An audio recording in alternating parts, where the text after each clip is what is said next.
하나그룹이 세계 4위 조선 업체인 대우조선해양을 품에 안게 될 걸로 보입니다. 대우그룹 해체 이후 21년 동안 주인 없는 회사로 세파에 시달려온 대우조선이 재도약에 나설 수 있을지 관심이 쏠리고 있는데요. 자세한 이야기 나눠보겠습니다. 이장현 인하대 조선해양공학과 교수 전화 연결돼 있습니다. 교수님 안녕하세요.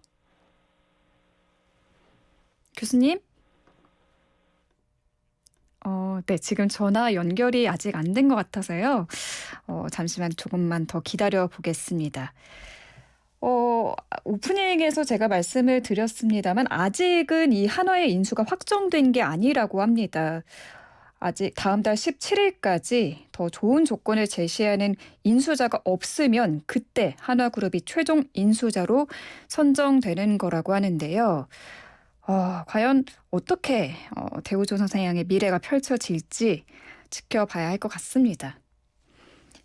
교수님이 아직 전화 연결이 안 된 것 같습니다. 조금만 더 기다려 보겠습니다. 네, 교수님. 예, 안녕하십니까? 네, 반갑습니다. 네, 반갑습니다. 네, 지금 한 30초 동안 제 수명이 한 30년 단축된 것 같아요, 교수님.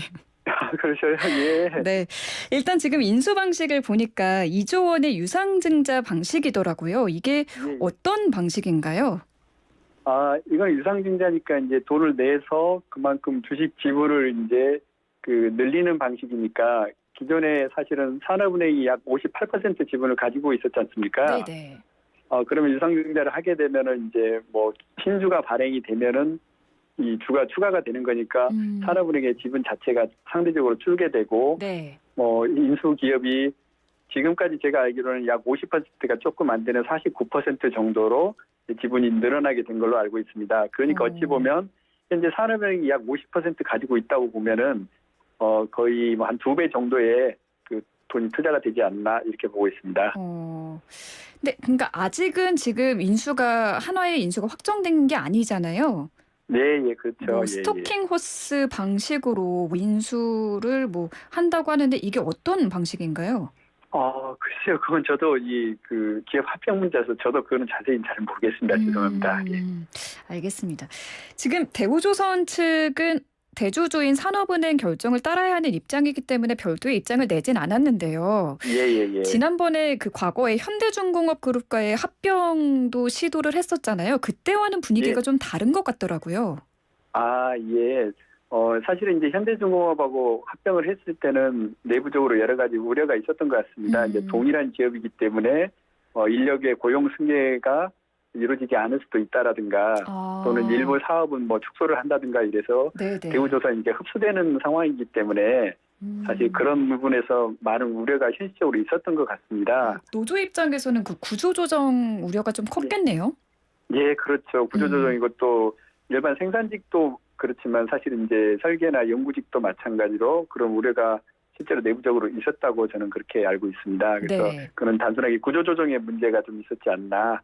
하지만 지금은 이제 그동안 사실상 이제 산업은행은 이제 은행이기 때문에 전문 기업 경영이 아니라서 새롭게 투자를 한다든가 새로운 사업으로 진출을 한다든가 이런 점에서 기대가 이제 계속 생기다 보니까 새로운 주인에 대한 새로운 주주에 대한 요청이 내부적으로도 있었다고 생각이 들기 때문에 현재에서는 현대중공업이라는 동일한 그룹과의 합병보다는 조금 더 현실적으로 구조조정의 우려보다는 어떤 새로운 발전의 계기로 삼을 수 있다는 그런 희망이 좀 있기 때문에 분위기가 조금 다르다고 생각이 듭니다. 맞아요. 산업은행 입장에서도 이거를 빨리 터는 게 더 이익일 거란 생각이 듭니다.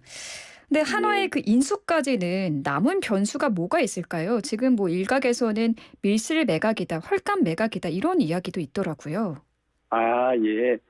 당연히 이제 남은 변수는 기업 합병 같은 경우에는 지난번에 현대하고 대우의 합병에도 사실은 이제 해외 기업들도 사실 합병에 찬성을 해야 되는데 이것도 마찬가지로 또 기업 합병 이제 심사까지도 사실은 거의 한 1년 정도 걸릴 것으로 예상은 되고 있고요. 내부적으로 해결이 된다 할지라도 그래서 그 기업 합병 전에 물론 이제 유상증자가 성공이 돼야 되고 그 뒤에 이제 기업 합병이 같이 승인을 받아야 되는 상황으로 생각이 듭니다. 그래서 가장 중요한 건 이제 기업 합병 승인이 나는 것이 제일 중요할 것 같고요. 그다음에 이제 밀실 매각이다, 헐값 매각이다라는 이런 이야기가 있는데 사실은 이거는 이제 결국 두 가지인 것 같습니다. 하나는 이제 수요 공급의 원칙인데, 음. 당시 2007년에도 한번 시도를 했을 때는 당시에는 매출이 지금보다 거의 몇 배가 있었고 영업이익도 한 3천억 정도 됐었고 주가도 좋은 상황이었기 때문에 네. 그럼에도 불구하고 이제 당시 이제 그 매각이 진행되려다가 이제 그 금융위기가 발생하면서 이제 지체가 됐었는데 음.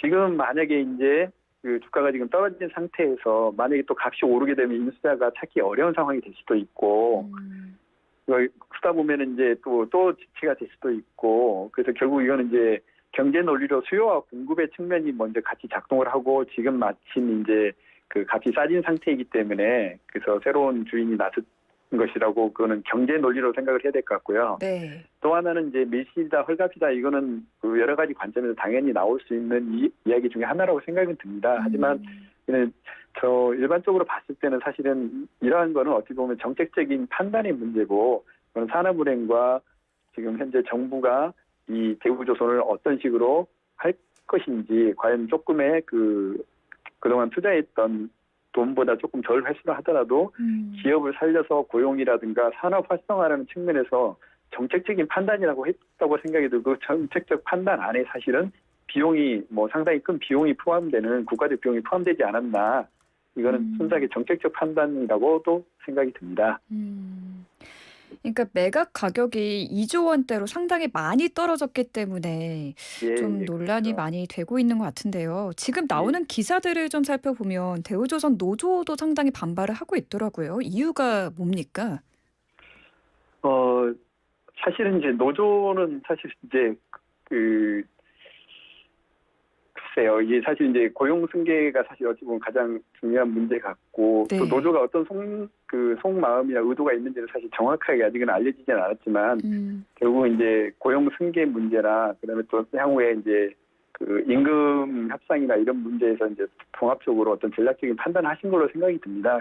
그래서 단순하게 그냥 노조의 입장이 이제 제가 그냥 대립법 본다면은 100% 인수를 반대하는 것이 아니고 어떤 점에서는 미리 이렇게 좀 양보를 얻어내려고 하는 그런 전략적인 선택이지 정체적인 기조 자체는 인수를 반대하는 것이라고는 생각이 들지 않습니다. 왜냐하면 회사가 그동안 실제적으로 경영자가 물론 경영진이 있지만 전문 경영진이 있지만 새로운 투자를 하거나 또 실적을 쌓을 때도 사실 어찌 보면 장기적으로 회사가 보고 전략적으로 어떤 선종을 가려서 수주를 한다든가 뭐 이런 것들이 굉장히 필요한 상황인데 네. 가끔은 이제 단기적인 시각에서 수주를 한다든가 영업을 한다라는 그런 일부의 우려도 있었거든요. 그래서 단기적으로 그 어떤 실적이 이제 압박이 오기 때문에 어쩔 수 없는 선택을 하셨지만 이제부터는 새로운 경영 구조가 되면은 장기적으로 보고 영업이라든가 수주나 이런 것도 장기적인 관점에서 진행될 수 있기 때문에 그런 관점에서 본다면 굳이 노조도 장기적으로는 굉장히 반대할 이유는 없어 보이지만 단기적으로 이제 몇 가지 마이너한 것들에 대해서 우려가 있는 거 그 작은 부분이 이제 결국 고용이라든가 임금의 문제고 전체적인 의견을 100으로 봤을 때면 뭐 30이 반대라고 한다면 70은 찬성하지 않을까 이렇게 생각이 듭니다. 네, 또 앞서 말씀하셨지만 현대중공업처럼 동종업계에 매각하는 것도 아니라서 이 노조 예. 반발이 길어지지는 않을 것 같은 걸로 보입니다. 예, 그렇습니다. 네, 예. 그렇다면은 한화그룹이 이 대우조선 인수는 어떤 목적으로 하려는 걸까요? 뭐 사실은 이거는 뭐 이제 굉장히 좀 어찌 보면 명확한 게 하나가 지금 방산 쪽에 굉장히 집중적인 투자를 하고 있고 또 하나의 축이 이제 에너지라든가 기존의 전통적인 화석 에너지, 석유나 가스도 있지만 이제는 친환경 에너지라든가 이 에너지 쪽으로 사실은 굉장히 강한 점을 가지고 있어서 두 개의 방산과 에너지라는 두 개의 점이 있는데 당연히 방산은 이제 대우조선 해양이 당연히 함정이라든가 그다음에 잠수함에 굉장한 강점을 가지고 있고 하나가 가지고 있는 해군의 여러 가지 무기 체계라든가 지휘 통제 체계라든가 그다음에 육상 무기와 함께 묶어서 이 거대한 방산의 어떤 그룹을 만들 수 있을 것 같고요. 네. 그다음에 에너지 쪽도 사실은 선박하고 비교를 했을 때 선박에서 사실은 선박 자체를 빼면 대부분이 하나가 지금 하고 있는 기술 영역과 상당히 많은 유사성과 연결성이 있기 때문에 선박 자체를 제외하면 지금 현재 하나가 가지고 있는 여러 가지 에너지나 뭐 이쪽 에너지 밸류 체인이라고 통상적으로 이야기하죠. 이 전체 사이클 에너지를 발굴하고 운송하고 그다음에 저장하고 활용하는 이 모든 것에서 운송이라는 굉장히 중요한 파트를 같이 이렇게 섞어서 가지고 있기 때문에 종합적인 에너지 회사가 될 수 있어서 기술적으로도 매우 좋고요. 그다음에 또 하나는 지금 현재는 LNG가 굉장히 중요한 과도기 단계의 이제 친환경 에너지인데 사실 LNG도 이제 그 오염물질을 배출을 하고 있기 때문에 궁극적으로는 수소라든가 암모니아처럼 오염물질이 전혀 배출되지 않은 에너지로 가야 되고 때로는 풍력이라든가 해상 풍력처럼 완벽한 친환경 에너지로 가야 되는데 하나도 그런 로드맵을 가지고 있기 때문에 이 두 개의 축이 굉장히 잘 맞지 않나. 그래서 이게 전체적으로 하나의 어떤 그 전체 그 위상이라든가 그다음에 시장에서 어떤 주도할 수 있는 그런 그 주도력이 많이 생길 것으로 생각이 듭니다. 그러니까 해양 방산 강자인 대우조선해양을 인수하면서 육해공 방산 시스템, 육해공 어벤져스를 예. 구축하려는 목적, 그리고 또 예, 친환경 예. 에너지 사업도 키우려는 계획인 걸로 보입니다. 예, 맞습니다. 정확하게 그렇게 보시는 게 맞을 것 같습니다. 예. 네. 하지만 넘어야 할 산이 적지 않아 보여요. 지금 예, 예. 대우조선의 적자가 상당하다고 하는데 예, 적자 예, 예. 문제는 앞으로 어떻게 풀어갈 수 있을까요? 적자 문제는 물론 이제 경영적인 관점에서 봐야 될 수도 있지만 사실 이제 제가 보기에는 저는 이제 기술적으로 만약에 그 답을 낸다고 한다면 네. 굉장히 중요한 몇 가지 그 사례가 있을 것 같습니다. 우리가 잘 알고 있는 그 바이에르라는 제약회사가 있지 않습니까? 네네. 바이엘이요. 예, 바이엘이 사실은 지금 보면은 이제 그 약을 만들면서 농약이라든가 그다음에 농산물까지 사실 이제 경험을 쌓게 되면서 지금 현재는 제약회사가 아니고 농업이라든가 그다음에 비료라든가 이런 종합 컨설팅 회사로 전환을 이루고 있거든요. 그래서 그렇군요. 더 이상 우리는 이제 제약회사가 아니라 농업이라든가 뭐 생태계에 굉장히 중요한 컨설팅 회사라고 이렇게 탈바꿈을 하고 있고 또 물론 이제 그 조금 신중하게 뭐 봐야 되지만 삼성전자도 사실은 이제 앞으로 반도체라든가 가전이라든가 휴대폰이 아니고 미래의 먹거리를 찾아서 자동차의 전장 부품이라든가 자동차의 그 전기 자동차나 자율주행 자동차의 핵심 부품을 만드는 회사로 점점 전환이 되고 있거든요. 네네. 그래서 이게 예전에는 이제 사업 다각화라는 표현을 썼지만 지금은 사업 다각화가 아니라 지금 현재 가지고 있는 기술을 조금 더 확장을 해서 그 사업 영역을 점점 더 확장을 하는 거죠. 그거는 마치 국내 SNS 업체인 카카오톡이 그 카카오톡이라는 플랫폼을 이용해서 뭐 금융이라든가 다른 여타의 서비스로 이렇게 본인의 것을 활용해서 점점 확장하듯이 네네. 확장하는 걸 저희가 이제 통상 요새 디지털 전환이라고 얘기하는 거지 않습니까? 사업 다각화는 이제 단순하게 뭐 자동차 만드는 회사가 갑자기 뭐 다른 기업을 정색이 다른 기업을 인수하는 걸 사업 다각화라고 하지만 현재는 그 사업 다각보다는 디지털 전환을 통해서 사업 영역이나 그다음에 이익을 창출하는 모델을 굉장히 넓게 가져가는 거죠. 그래서 대우조선도 앞으로는 하나도 마찬가지로 현재 가지고 있는 이런 원천 기술이나 그 잠재적인 어떤 능력을 다른 사업으로 계속 확장해서 전환함으로써 영업이익을 궁극적으로 늘려야 되지 않을까. 그 방법 외에는 단순하게 적자를 메꾸는 거는 당장은 쉽지 않다는 생각이 듭니다. 사업 다각화를 해법으로 제시를 해주셨습니다. 예, 사업 다각화라는 거는 어찌 보면 이제 전혀 다른 성격의 사업이지만 현재 가지고 있는 기술을 조금 더 확장하는 그런 방법이 훨씬 더 효율적이고 안전하다고 생각이 듭니다. 알겠습니다. 네. 그런데 사실 지금이 조선업 호황기이지 않습니까? 예. 기업이 좀 많을수록 국가 산업 경쟁력 측면에서는 좋을 것 같은데 어떻게 보세요? 사실은 이제 기업이 너무 많을수록 이제 경쟁이 일어나서 가격 경쟁력이 이제 가격에서 그 서로 이제 그 속된 말로 헐값 수주를 할 수 있다라는 우려도 사실은 반대 시각도 있거든요. 반대 시각도 있는데 사실은 또 긍정적인 측면에서 본다면은 지금 그 세계 최고 기업인 세 개의 기업이 사실은 선의의 경쟁을 하고 있거든요. 네. 그래서 현재 가장 많은 수주가 되고 있는 LNG 운반 선박 같은 경우에 여전히 가장 중요한 것이 LNG를 그 액화 천연가스가 영하 163도거든요. 섭씨 163도에 그 극저온 탱크를 개발하는데 서로 간에 경쟁도 하지만 사실 서로 간에 또 협조를 하고 배워가면서 그러다 보면은 경쟁 국가보다 훨씬 좋은 제품을 만들 수 있는 그런 그 분위기라든가 사실상 협력체가 형성이 돼 있거든요. 네. 그리고 앞으로 사실은 또 수소 운반선이라든가 수소 연료 추진 선박이라든가 암모니아 운반 선박이라든가 이런 선박들을 개발할 때 음.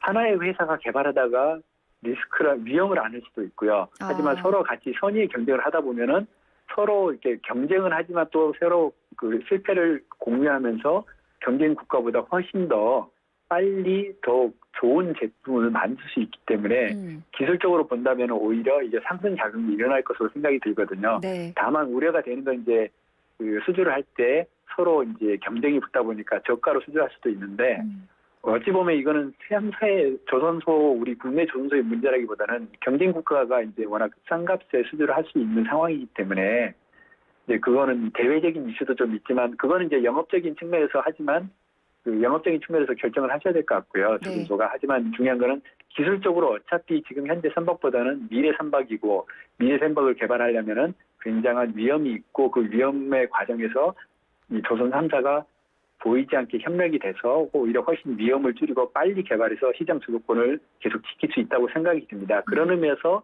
이 기업이 많다는 거 현재의 규모가 그렇게 나쁘지 않고 좋은 구조라고 생각이 들고 있습니다. 네, 알겠습니다. 오늘 말씀 잘 들었습니다. 여기까지 들을게요. 네, 감사합니다. 네, 감사합니다. 지금까지 이장현 인하대 조선해양공학과 교수와 함께했습니다.